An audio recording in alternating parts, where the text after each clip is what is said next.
ദാവീദിന്റെ ഒപ്പം നിന്നവർ പോലും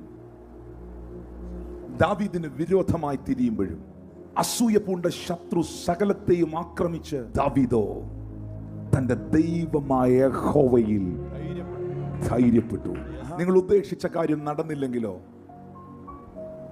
നിങ്ങൾ പ്രതീക്ഷിച്ചതുപോലെ ചിലതൊന്നും സംഭവിച്ചില്ലെങ്കിലോ, നിങ്ങൾ ആരും അധൈര്യപ്പെടരുത്.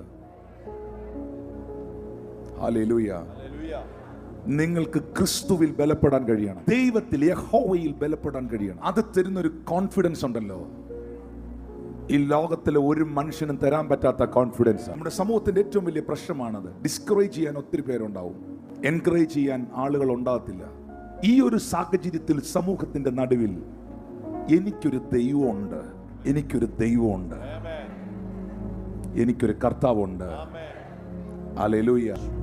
നിങ്ങളുടെ ജീവിതത്തിലെ ചില സാഹചര്യങ്ങളിൽ ഒരുത്തരും നിങ്ങളെ എൻകറേജ് ചെയ്യാൻ വന്നില്ലെങ്കിലും ക്രിസ്തുവിൽ നിനക്ക് ബലപ്പെടാൻ പറ്റണം. വചനം പറയുന്നു, ആ ദൈവ മനുഷ്യൻ ദൈവസന്നിധിയിൽ പ്രാർത്ഥിക്കാൻ തുടങ്ങി.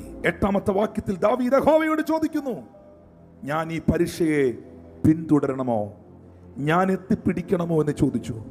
ദൈവത്തിന് എല്ലാ കാലത്തും, എൻ്റെ പ്രിയ മക്കളെ, സഹോദരങ്ങളെ, ദൈവത്തിന് എല്ലാ കാലത്തും എല്ലാ സമയത്തും എപ്പോഴും പറയാനുള്ള ഒറ്റ വാക്കേ ഉള്ളൂ, നീ അവരെ നിശ്ചയമായും എത്തിപ്പിടിക്കും, സകലവും വീണ്ടുകൊള്ളും. ദൈവം നിന്നോട് പുറകോട്ട് പോകാൻ പറയുന്ന ദൈവമല്ല. ഒരു സാഹചര്യത്തിന്റെ മുൻപിൽ ദൈവം പുറകോട്ട് പോകാൻ പറയുന്ന ദൈവമല്ല.